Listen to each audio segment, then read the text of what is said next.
if you look at one star in the sky, it's not there right now. It was there several million, sometimes billions of years ago. It took that long for the light to get here, but it's not there anymore. It may have been dead. By the time we see the star may have already exploded. It may not even be there. We're looking at billions of years of history when we look at the stars. In other words, a situation is occurring which under any other circumstance would be immediate death, and Allah, despite us physically not being capable of withstanding what is happening, is going to keep us on life support. Is going to keep us alive, keep us standing, keep us staring, just for that purpose. We saw Al-Mursalat is similar to other surahs. What surahs? وَالصَّافَّاتِ وَالْعَادِيَاتِ وَالذَّارِيَاتِ, right? We saw other surahs that have similar styles. This part of the surah, فَإِذَا النُّجُومُ طُمِسَتْ وَإِذَا السَّمَاءُ فُرِجَتْ وَإِذَا الْجِبَالُ نُسِفَتْ وَإِذَا الرُّسُلُ أُقِتَتْ is also similar to several other surahs, like وَإِذَا الشَّمْسُ كُوِّرَتْ وَإِذَا النُّجُومُ انْكَدَرَتْ, Surah Al-Takwir. Later on in Surah Al-Takwir, إِذَا الصُّحُفُ نُشِرَتْ إِذَا السَّمَاءُ كُشِطَتْ, and then similarly, إِذَا السَّمَاءُ انْفَطَرَتْ إِذَا الْكَوَاكِبُ انْتَثَرَتْ وَإِذَا الْبِحَارُ فُجِّرَتْ وَإِذَا الْقُبُورُ بُعْثِرَتْ. Also, إِذَا السَّمَاءُ انشَقَّتْ وَأَذِنَتْ لِرَبِّهَا وَحُقَّتْ وَإِذَا الْأَرْضُ مُدَّتْ وَأَلْقَتْ مَا فِيهَا وَتَخَلَّتْ. So now this surah is borrowing the style from other surahs in the opening, and then the next part is also borrowing from other surahs that have similar styles. It's a combination of different styles in one surah, right? In the opening. It's pretty cool. Now, let's dig into what's going on here with the language. The first thing for grammar students, this will be interesting for you. إِذَا in Arabic is considered a dharf, a word for time and time. And it is considered a mudaf. If you don't know what a mudaf is, go make wudu. No, I'm kidding. Mudaf is a grammar thing. Anyway, إِذَا is a mudaf and it expects a fi'l. It expects a verb immediately after it. So like إِذَا جَاءَ نَصْرُ اللَّهِ وَإِذَا زُلْزِلَتِ الْأَرْضُ زِلْزَالَهَا. Okay? So you have إِذَا, and then after إِذَا you expect a verb, a fi'l.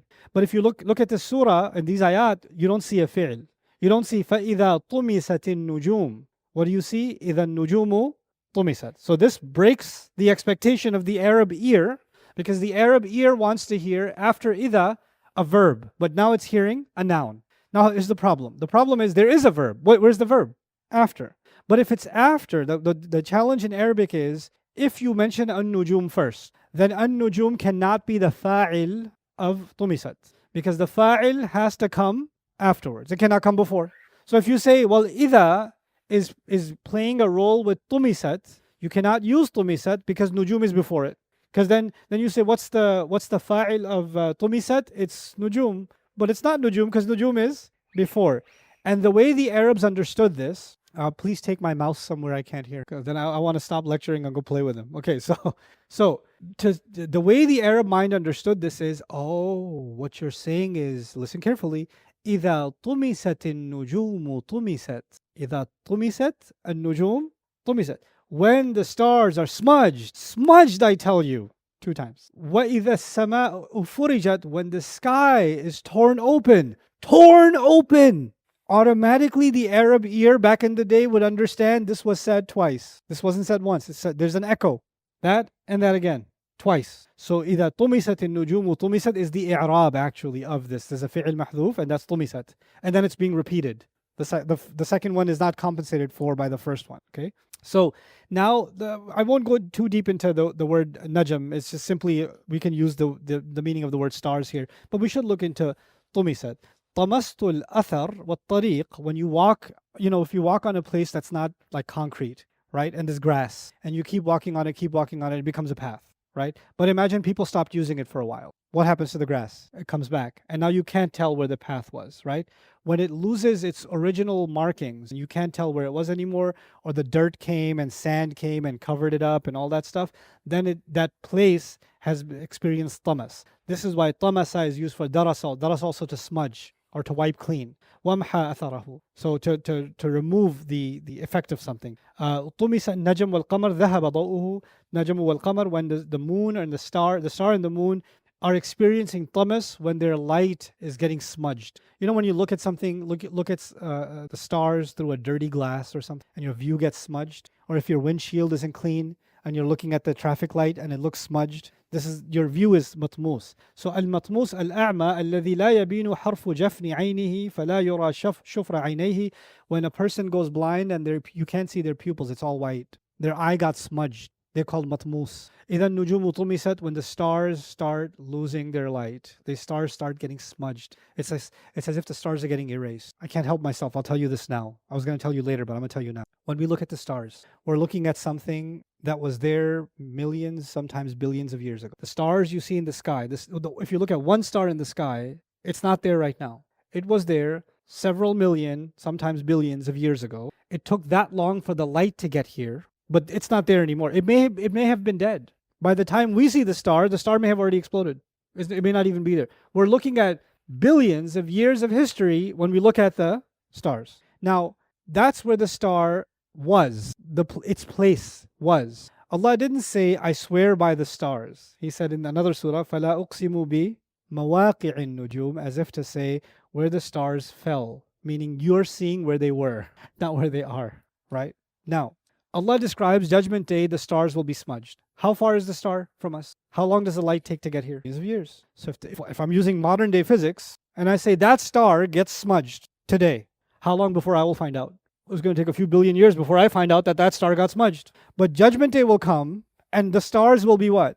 Smudged. Now let's visualize this. Some stars are closer to us. Others are further, and then there's the ones that are the furthest away.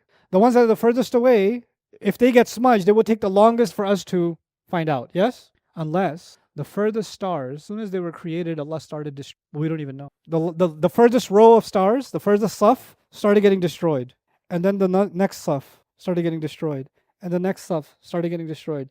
And the next saf, and the next saf, and the next saf, and the next. And every row of stars, as we get closer and closer to what? Earth, us, has already been destroyed. The bombs are already falling. The galaxies are already exploding. The black holes are already being created. We're chilling. Like, that's a nice day. That's nice. And the dominoes are falling, getting closer and closer and closer until Judgment Day comes and we see the closest stars to us also, and the furthest stars also, all smudged. All of it comes together. You remember I was telling you there's bandits and raiders coming and you're just chilling? Angels are coming and you're just chilling. The winds are coming and you have no idea. It may be that the universe, the destruction of the universe in preparation for Judgment Day has already begun, but the destruction is a bit far from us right now, so we don't realize it. But the process has already started and it's well on its way. And it's making immediate progression continuously until the time where we, with our weak eyes, get to see. There's another, now here's the part that physics doesn't work with. So we don't exactly know how this is going to play out. But if the sun, because there's all these nuclear explosions happening on the surface and inside this. If the sun had too big of an explosion, so big that it moved it a little bit, 1 inch over, we'd all be dead. There's no life left. But it's not just the sun. All the galaxies of the universe, all the stars, including the sun, are about to be smudged. Theoretically, what should happen to all of us? We should immediately be dead. But Allah is keeping all of us alive to watch. This is like, in other words, a situation is occurring which under any other circumstance would be immediate death. And Allah, despite us physically not being capable of withstanding what is happening, is going to keep us on life support. He's going to keep us alive, keep us standing, keep us staring, just for that purpose. He's breaking the laws of biology that we have been functioning on all this time as soon as Judgment Day begins. إِذَا النُّجُومُ طُمِسَتْ. When the stars, and kind of the domino effect of the stars being destroyed is also in the repetition of the verb, isn't it? And then when these stars, now we know a little bit more about the universe and the destruction of stars and how they create almost like a vacuum. And when a supernova happens, right? And they start kind of tearing through the fabric of time and space. Perhaps when we look at our sky and we see the sky tearing, like holes are forming in the sky, rips are forming in the sky. Rips are called farj. فَإِذَا السَّمَاءُ فُرِجَتْ. There's maybe a connection to إِذَا النُّجُومُ طُمِسَتْ إِذَا السَّمَاءُ فُرِجَتْ. Because sama for us is the closest thing to us, but nujum are actually much further away, right? And so from our visual perspective, it'll feel like the star, if the sky felt like a sheet that has no cracks. هَلْ تَرَى مِنْ فُطُورٍ. On that day, it'll feel like the sheet is ripped. There's like these burnt holes in it, and something's happening in the sky that we've never seen before. There's something about the word fa also. Ibn Ashur mentioned. بُيِّنَ لَهُمْ مَا يَحْصُلُ قَبْلَهُ وَزِيَادَةً فِي تَهْوِيلِهِ عليهم. It's as if the word fa almost brings it immediately, like as if it's about to happen just now. Don't act like it's going to happen sometime way in the future. Think of it as if it is happening right in this moment. The repetition of إذا. إذا النجوم طمست والسماء فرجت والجبال نسفت. Nope. فإذا النجوم طمست وإذا السماء وإذا الجبال وإذا الرسل. إذا, as if to say each one of them deserves its own attention. Every one of those is a major event. Every one of them is its own story. The word farj is used when you have a crack in the door or when you have a gap in the prayer. Farj salah is actually when there's some people, they like their social distancing even after COVID in salah.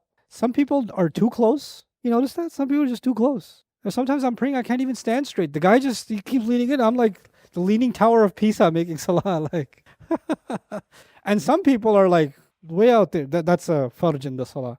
Farjul wad, the opening in a valley. Farjul jabal, meaning a cave, an opening. So the word furijat means tears and openings. And this is the word that's being used to describe the sky. The sky we think of as an open vacuum, but when physics no longer works the way that we are used to seeing it work, we're going to see something in the sky we've never seen before. And these tears, there's a difference between fath and farj. So in this surah you see, إِذَا السَّمَاءُ فُرِجَتْ. In the next surah you're going to see, وَفُتِحَتِ السَّمَاء, right? فَكَانَتْ أَبْوَابًا, as if they're doors. There's a difference. Farjul bab is when you break through the door. You ever seen because you guys don't watch movies, so they have SWAT teams, they have that baton, that metal thing, and they come and they ram the door, right? They're doing farj of the door when they break the lock. They're breaking through. That's farj. But if you open the door, that's what? Fath. So furijat is-sama, or if as-sama'u furijat is more violent, and futihat is-sama is more formal. I would argue, Allahu A'lam, the first phase is in this surah. The explosions, the tearing of the sky. That's in this surah. In the next surah, there's order. After the bombs and the destruction of the stars and all the chaos and all that stuff, what's going to happen?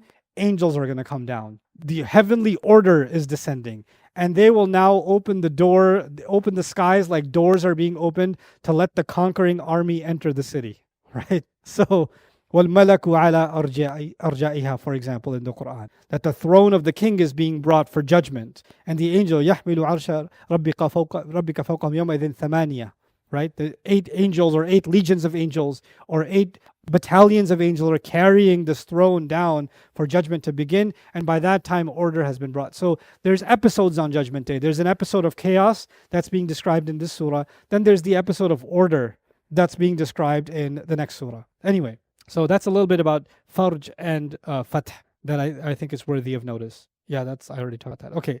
وَإِذَا الْجِبَالُ نُسِفَتْ. And the same thing. إِذَا نُسِفَتِ الْجِبَالُ نُسِفَتْ. It's the same reading. When mountains, they're going to experience nasf. So what's nasf? Nasf is, burnt rock that gets these little tiny holes in it and these kind of pockets in it.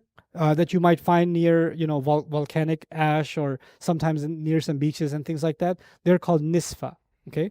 And naqatun nasuf tansifu turab fi adwiha, when a camel rips out the soil by the way that it's putting its feet down, that's called a naqa, that's nasuf, meaning a camel that's nasuf. Nasafat al-rih al-turab an wajh al-ard, when the wind blows it's almost like the wind was digging the soil. Because the way the wind was moving, it was plucking the soil up. It's doing nasf. It's ripping something out. In Texas, in our Bayina campus, there was on the rooftop. I wanted to build some kind of a cover. So because it's so hot in Texas, if you ever want to do something on the rooftop, then you can't. So I wanted to put something up there, and the structural engineer said you can't do it. I was like, it's the 4th floor. You could do it. It's the problem. Because you don't understand the winds in Texas. Doesn't matter how hard we bolt it down, nail it, concrete it, it's gonna rip right through. The winds get underneath it and just pick it up.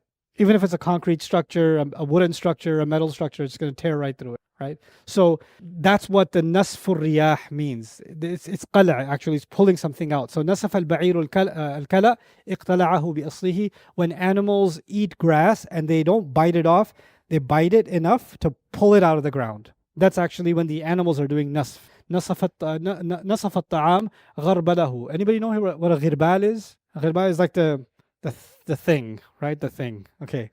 The thing is, there's this thing, it's got these holes in it, and you put rice in it, and then the pebbles come down and the Rice stays on top and you sift. It's a sifter, right? That's called a ghirbal. What do you guys call it? A siever? Sieve, yeah, one of those things. The thing, I call it the thing. Okay. So because it's pulling things out, the impurities out, that's actually why it's called a minsafa. That term is minsafa, okay?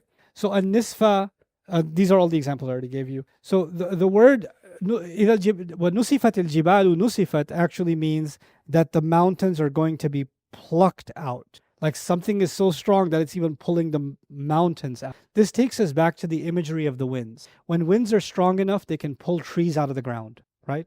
So that's a phenomenon we're familiar with. And when winds are strong enough, they can blow homes away, pull them out of the ground and lift them away, right? Judgment Day is coming. Something is going to happen that's even so much stronger than the winds that even mountains are going to get plucked out. And then the mountains are going to start moving. سُيِّرَتِ الْجِبَالِ. They're going to start moving around like they're nothing, like they're rolling around, you know? فَكَانَتْ سَرَابًا, as if they're a mirage. Like, why are they moving?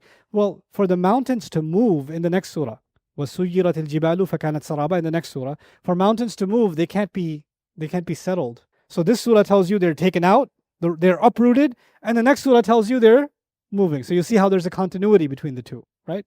By the way, in the Quran, another place in the Quran, يَسْأَلُونَكَ عَنِ الْجِبَالِ فَقُلْ يَنْسِفُهَا رَبِّي نَسْفًا. Allah will make them move. Then, after He makes them move, دُكَّتِ الْأَرْضُ دَكًّا دَكًّا. They're going to be uprooted, then beat down, then crushed. So there's multiple events happening on Judgment Day, and we're just getting to the beginning of it. The question is, why are these ayat in the passive form so far? Meaning, Allah says, when the stars are smudged. Allah didn't say who smudges them. When the skies are ripped, not who rips them. When the mountains are plucked, not who plucks them. It's as if Allah is continuing the mystery that started.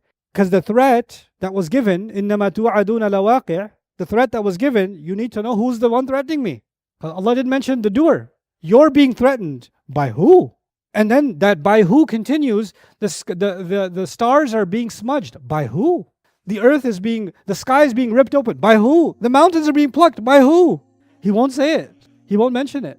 There could be a couple of rhetorical reasons. One reason is Allah is keeping the mystery alive because He wants you to arrive at that conclusion yourself. Who could do such a thing? Who would do something like that?